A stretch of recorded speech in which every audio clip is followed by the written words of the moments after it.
ફંદે જાગતું પછી રામ સપનું પડે ઉલટું મફત ભિક્ષા માગતું તો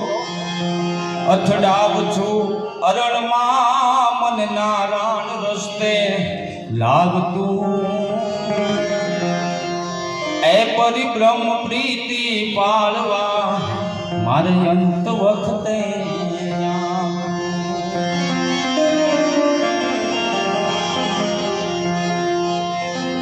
પરિભ્રમ પ્રીતિ પાળવા મારે અંત વખતે આવતું કેવો પરમાત્મા કેવો ઈશ્વર એક નામથી તે અજા મિલતા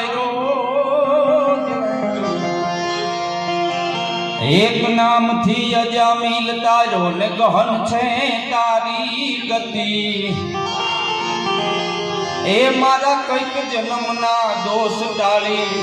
અન મહારાજ આપો સુધમતી પ્રાર્થના પિંગલ કરે ને દાસ જાણી અન નિભાવજો પરિભ્રમ પ્રીતિ પાળવા મારે અંત વખતે આવજો એ નારાયણ પ્રીતિ પાળવા મારે અંત વખતે આવજો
એની યાદી કરવા માટે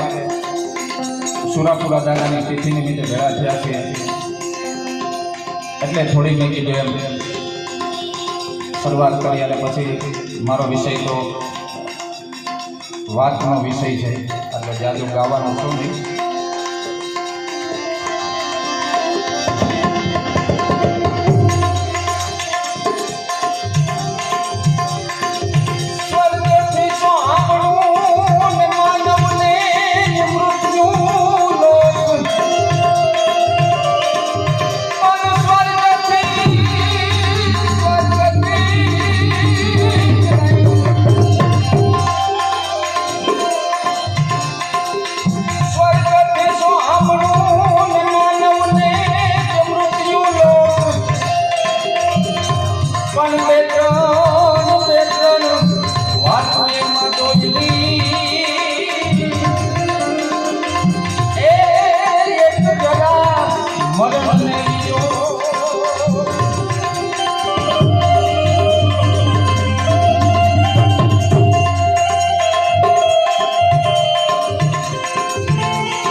उधर से अन मिले उधर से परवाना ओ चित से आना फिर नहीं आना जुग में जाके मर जाना भाई जुग में जाके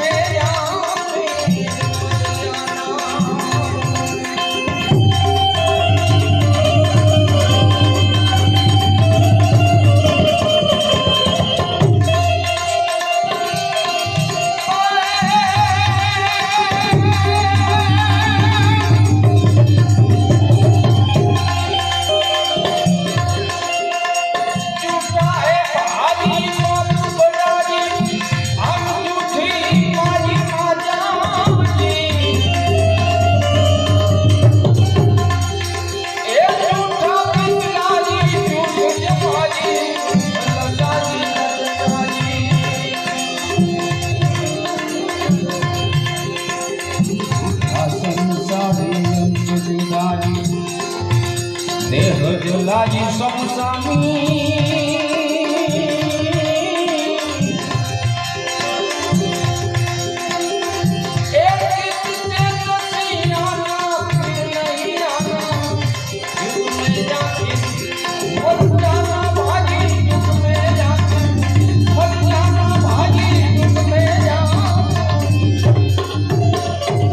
दर पर घर से बात नजर से धर प्रीति जब नाम जिगर से बाल उमर से अन मिले उधर से परवाना चित चेत से आना फिर नहीं आना जुग में आखिर मर जाना भाई जुग में आखिर मर जाना પેલામાં પેલો શબ્દ કીધો કર નેતી કરશે તારા હાથથી કઈક નેક કરી જાય એનાથી ઉત્તમ બીજું કાંઈ નથી સારા કાર્યથી ઉત્તમ બીજું કાંઈ નહીં અને એમાં આ માતાઓ ખાલી 5-10 મિનિટ જ સાંભળજો પછી આપણે કઈ જાદુ કરવું નથી જેણે જેણે આદર્શ જીવન જીવા છે કાંઈક સારા કાર્યો કર્યા છે અને આજ સુધી હું તમે કોઈ મહાપુરુષ સાધુ પુરુષ કોઈ દાતાર પુરુષ કોઈ ભક્ત પુરુષ એની વાતોને જ્યાં જ્યાં આવું માધ્યમ હોય ત્યાં વાદોળતા હોય પછી વક્તા ફરે આજ હું બેઠો હોય કાલે કોઈ બીજો બેઠો હોય પણ વાતો એનું એટલા માટે હોય કે એને સારા કાર્યો કર્યા છે સમાજને જેમાંથી ઉપદેશ મળે એવા કાર્યો કર્યા છે તમારે કોઈ મહાપુરુષના જીવનમાં ડોક્યું તારવું હોય કોઈ ઉપદેશકારક વાતમાં ડોક્યું તારવું હોય તો આજથી આપણે 150-200 વર્ષ પહેલા જવું પડે શું કામ ભૂતકાળમાં જવું પડે સાહિત્યની વાત માટે ગાંડા કાઢવા હોય ગરડા કરવા હોય તો વર્તમાનમાં વળી જાય કારણ કે વર્તમાનમાં બહુ ઓછા ઉપદેશ લઈ શકાય એવા જીવન તો બહુ ઓછા રહ્યા છે એટલે ભૂતકાળમાં જવું પડે છે અને આ પરિવારને આંગણે બેઠો છું એટલે ચોક્કસ યાદ કરીશ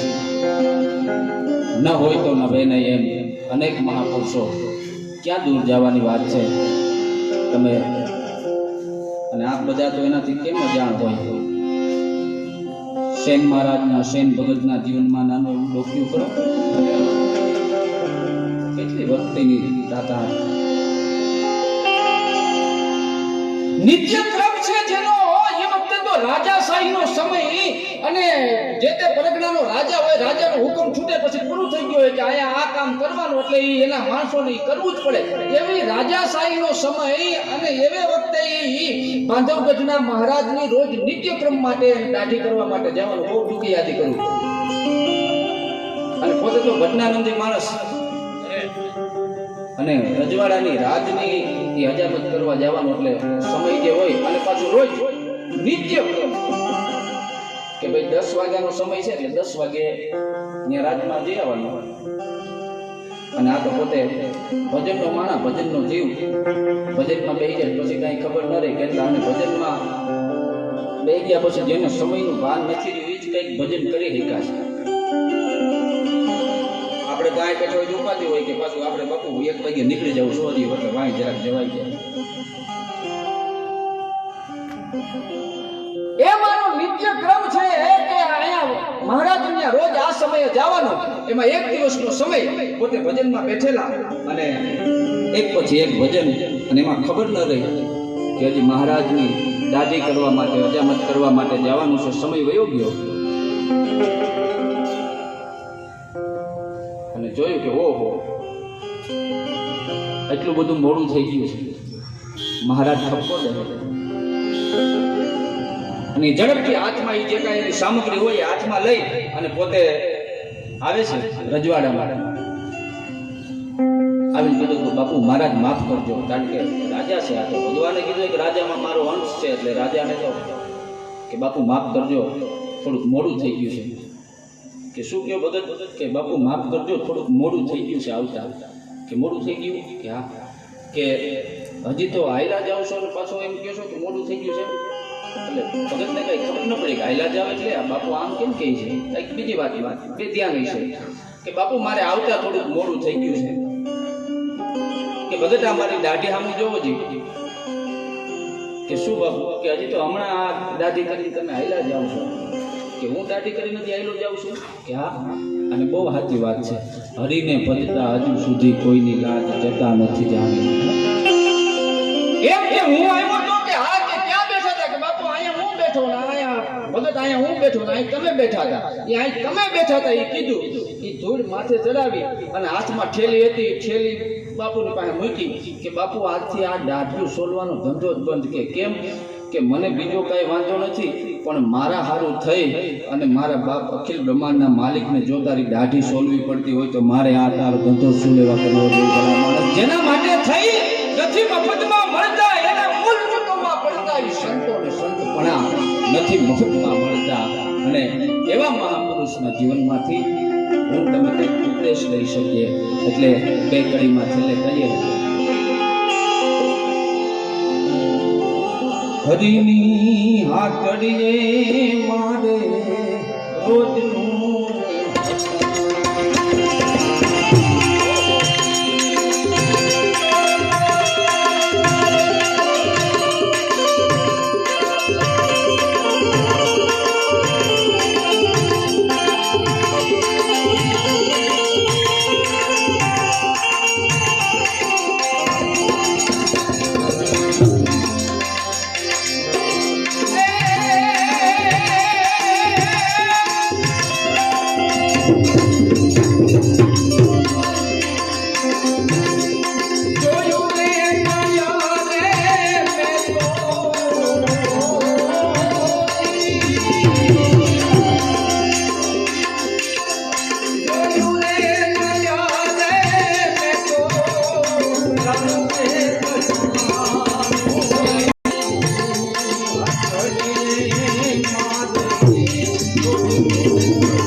એને વ્યાધિ દીધી સગરી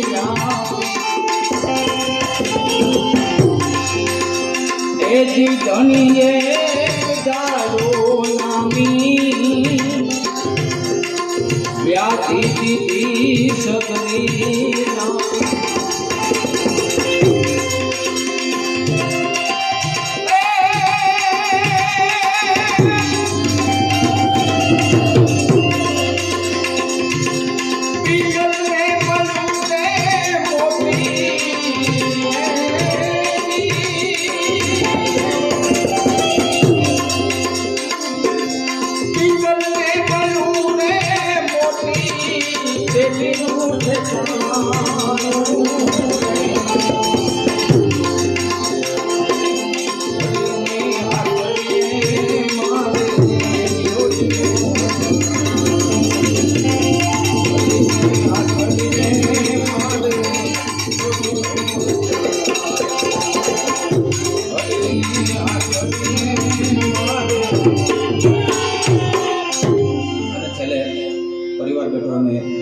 ભાઈઓ છે ત્યારે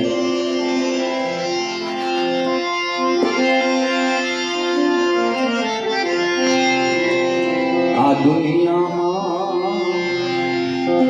પરમાત્માની આપણી માથે કૃપા કેટલી છે એક કડીમાં કહી આ દુનિયામાં તારી સમૃદ્ધિના ભંડાર ભર્યા છે ઓ આ દુનિયામાં પ્રભુ તારી સમૃદ્ધિના ભંડાર ભર્યા છે તો મારા મુખમાં સમારી એટલું જ માગીશ મુખમાં સમારી એટલું જ માગીશ એ જ નહીં ઉદરમાં લઉં વાલા તું તો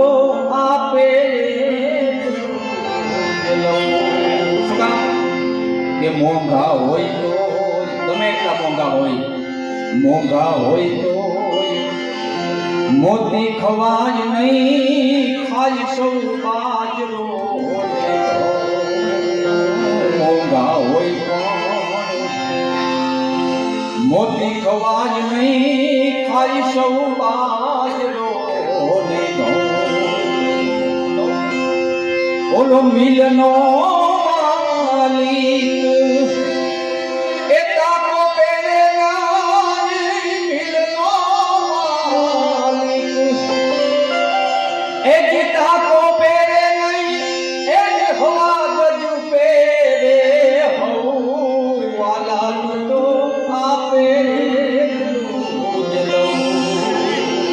અને છેલ્લી ઘડીમાં કે ઘરના ખૂણામાં મને ઘનશ્યામ મળે તો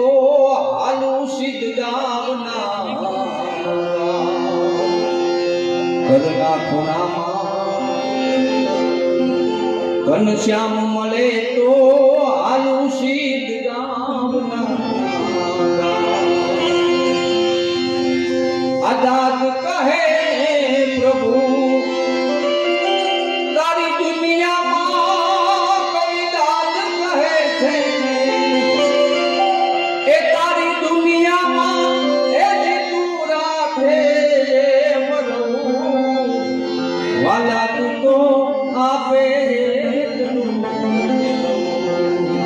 પ્રભુ તું તો આપે ત્યારે મેં આગળ કીધું કે અહીંયા તો ફક્ત એવા ભાવથી થોડી વાર માટે હાજરી પુરાવા કરતા આવું એ ફરજના ભાગરૂપે એટલે વિષ્ણુભાઈ સાથેની મિત્રતાને નાતે આવવાનું થયું છે ત્યારે અમારી સાથે અમારા નંદા મહારાજ બહુ સારા ભજની અને આપણા આ પરગણામાં તો લગભગ કોઈ ગામ કે કોઈ એવું બાકી ન હોય કે ત્યાં એમના ભજન એમની સત્વાણી ન હોય એટલે આપણે એમને પણ વિનંતી કરીએ કે આવો બાપુ આપને મજા આવે દોર આગળ વધારો તાળીઓથી આપણે વધાવીએ વધારો બાપુ બધા